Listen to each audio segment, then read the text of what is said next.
So, we could start, one way to start with this is now that as an operating theorem, not because Jack has indoctrinated you, but as an operating theorem, it seems then that I could investigate what are the ways in which I repress spontaneous, joyful responses. Could you start asking that? Just, when we ask,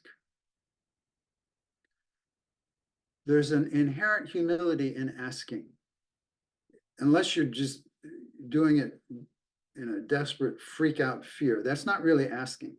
That's more complaining. But if you sincerely ask, curiosity, there's a humility in curiosity. It's like, I don't know, please inform me. And you stay in that open space as opposed to, I don't know, please inform me, but this is what I think you should tell me it is.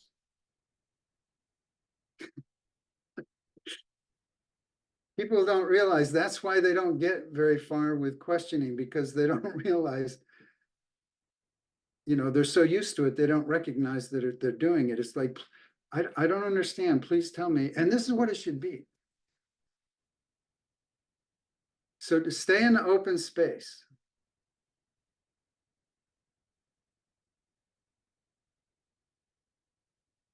You're letting your subconscious mind, which is a label for being. You're letting being know, which the being that's manifesting as your body mind, it's holding the lessons about shut up and don't move.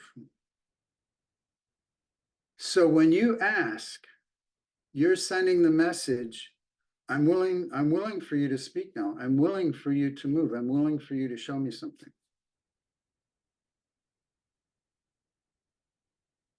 Instead of shut up and stay down in this box.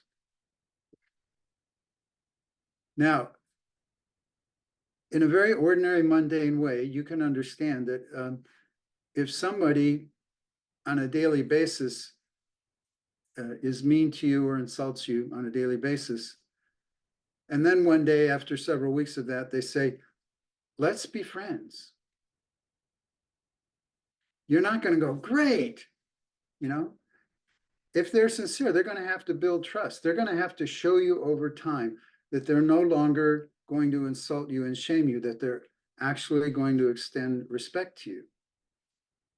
You have to understand that's the kind of relationship we have with being.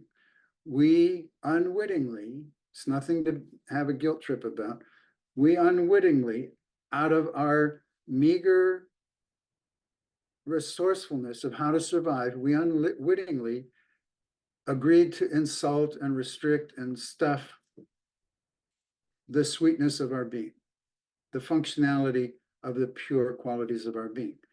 So they need to feel like they can trust you. So that you're not saying, come on out of the box, and then I'm going to swat you again. It's like, it's safe to come out.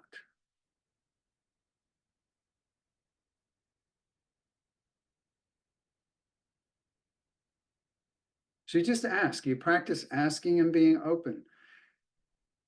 And, it will, at the most, it would take a month.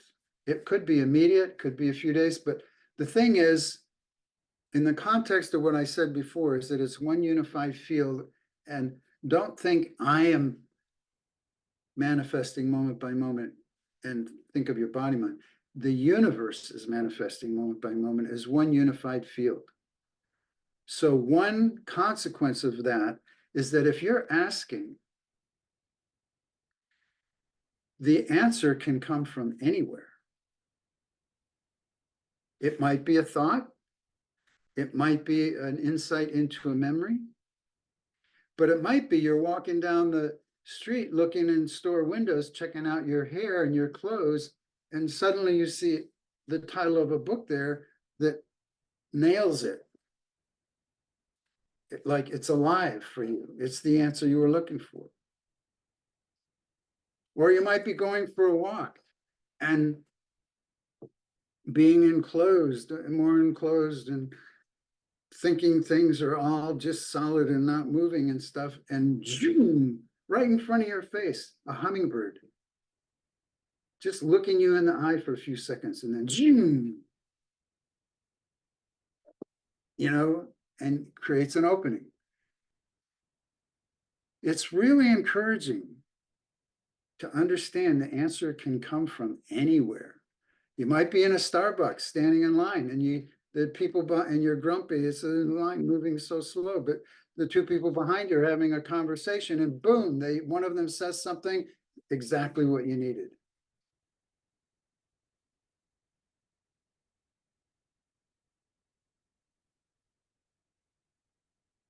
It's very encouraging to understand that the whole universe is on your side because you're not separate from the universe.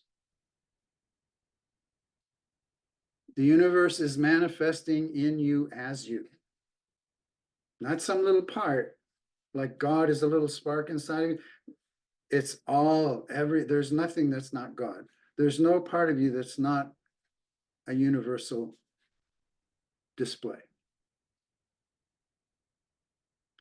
So if you can contemplate that as a counterpoint to your usual ideas of who you are, you can start to release the tension in who you think you are. Which is, again, that's the performance robot identity that you were taught and intimidated into building.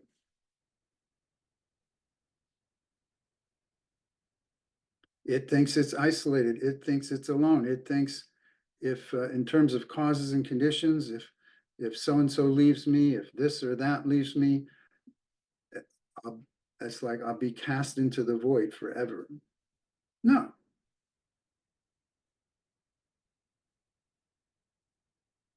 All appearances are temporary. To have that desperation, you can only have that desperation to the degree you believe you're immortal. If you maintain the awareness that you're changing and disappearing like everything else, whatever terrible fantasy you have, you recognize, well, it's just going to be very temporary.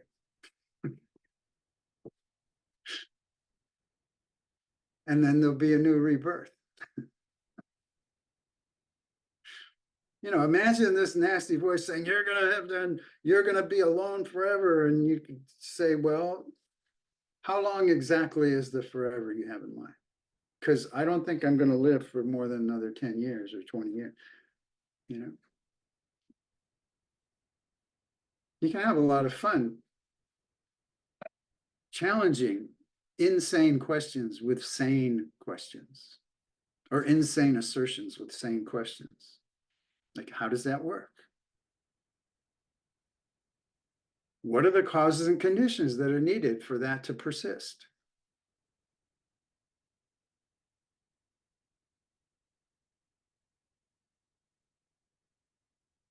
What bad thing would happen if I just, even though I don't know how, what bad thing would happen if I just suddenly found myself being joyful?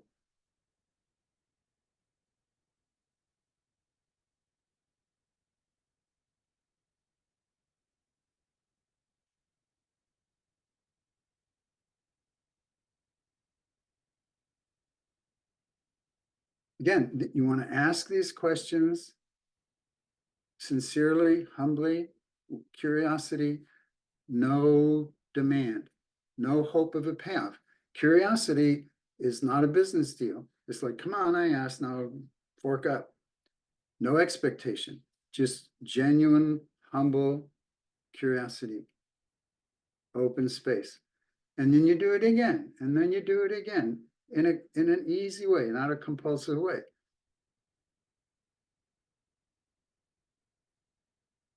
I like to sometimes think of this. I don't always think of it. It's just coming to me. I'm not in control. in high school, in science class, one of the best things was, for me, was the teacher had this, looked like a glass of water on the table, and then took a beaker that was also had clear liquid, and took an eyedropper and started dropping little drops from the beaker into the water, and nothing happened. Drop, nothing, drop, nothing, drop, nothing, drop, nothing, drop, nothing, drop. This amazing crystallization just spread throughout the whole thing. So you have to understand, being operates according to the laws of physics. So you all have enough of a rudimentary understanding of physics and causality that is really valuable to keep you encouraged. If you understand that if you have something to connect the dots, and now I'm giving you something to connect the dots. When you're asking, it's like dropping that liquid into the glass. If you keep asking with curiosity, at a certain point of asking, critical mass will occur and there'll be a change. So never lose hope. The only way you can lose hope is if you think things don't change, right? The intensity with which you believe you have to lose hope is the intensity you believe nothing's going to change. But if you just take a moment of sanity, we all have constant experience all day long, every day of our life. Things are constantly changing. So it's absurd to believe this will never change, but people do it all the time. This is hopeless. It's laughable. But what keeps us from laughing is that we have, in the formation of the performance robot, we have been tricked into fusing concepts with feelings, such that we label a feeling a concept. In other words, something happens that makes you feel really sad, and it happens repeatedly. Like, say you're the youngest in the family, like me. Say you have two older brothers, 4 years and 9 years older. They repeatedly can overpower you. They can make you feel sad. They can make you enraged. One time I don't know where these are coming from now. I've opened the Pandora's box. I was watching cartoons. I was probably 5. Saturday morning cartoons. I'm sitting there watching cartoons. My middle brother is 4 years older than me, comes into the room, still kind of sleepy and stuff. And he just goes over to the TV and he starts changing the channel. You know, there's no remotes back then. This is in the 50s. And for some reason, I was fearless in my outrage. He's standing there. He's just woke up. So he's relaxed, somewhat relaxed, and he's changing to get the channel he wants. And I come up from behind him and with my fist, I hit him in the stomach with all my might. I lacked perspective on what the consequence of that might be. I did that and I took off, and he took off after me, and I started screaming. Thankfully, my mother was in the kitchen. She came and stopped him. Otherwise, he probably would have killed me.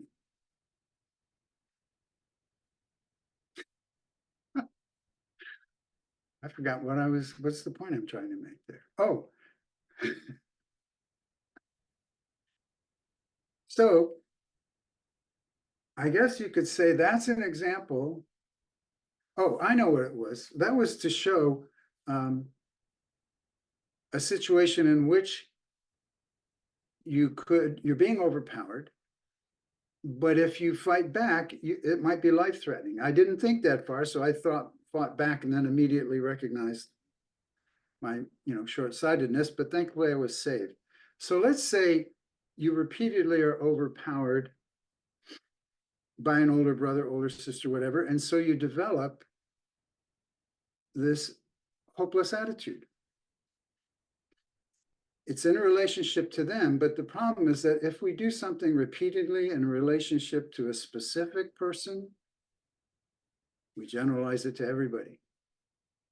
So instead of thinking, as long as I'm a child and I'm 4 and my brother is 8, in that context, under those conditions, I will always be overpowered. Instead, you're 50 years old, you're now as big and strong as everybody else, but you still are projecting they all can overpower me. Because we mistakenly generalize the learning. We make it permanent through time. We don't allow causes and conditions to change through time. I'm always going to get overpowered. See, that's like saying nothing changes.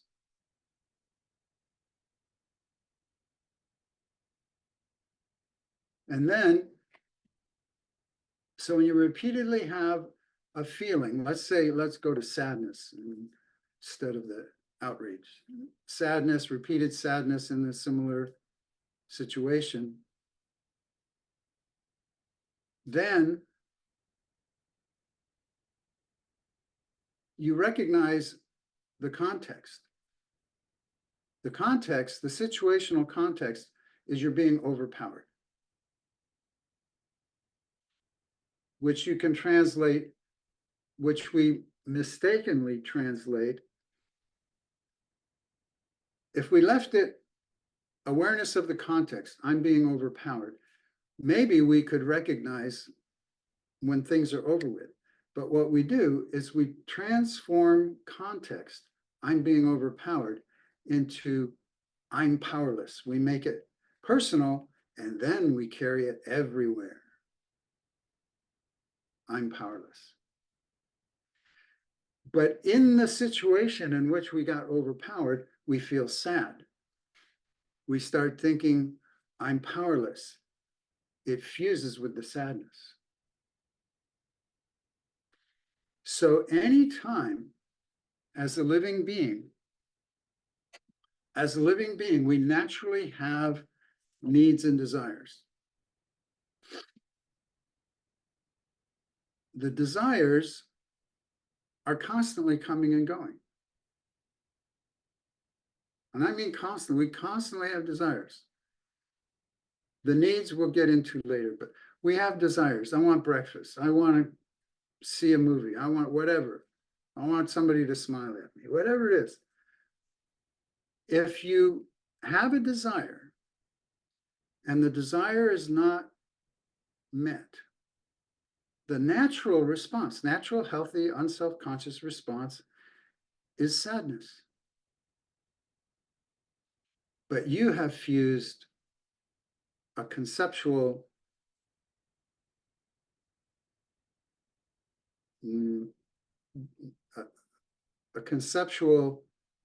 diluted reality to the feeling. So every time you feel sad, you feel, instead of saying, I feel sad, I didn't get that piece of cake, but there'll be other pieces of cake. Instead of, keeping it fluid, I didn't get that thing I wanted. I'm powerless. It just proves how powerless I am. No, you're not powerless. You're just feeling sad. This is one of the powerful linchpins. Depending on how you want to think of your performance robot, you could think of it, if it's metallic, you could think of this is this is a powerful set of screws that are holding the whole thing together. If you want it to be more squishy, you could say this is the glue. Or maybe you have parts that are glued and parts that have screws, whatever you want.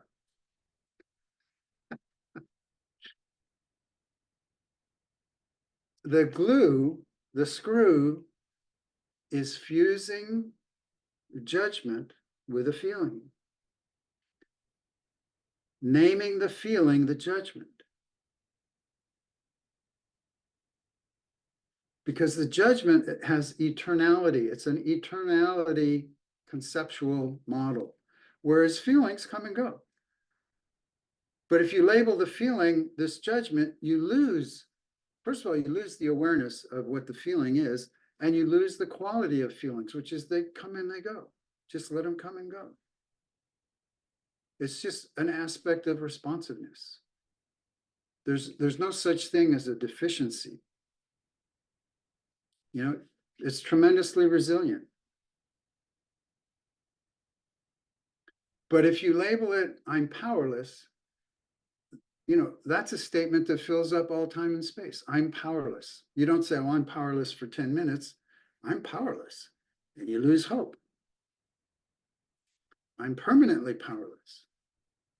I've forgotten that I only have so many years to live. I am permanently powerless.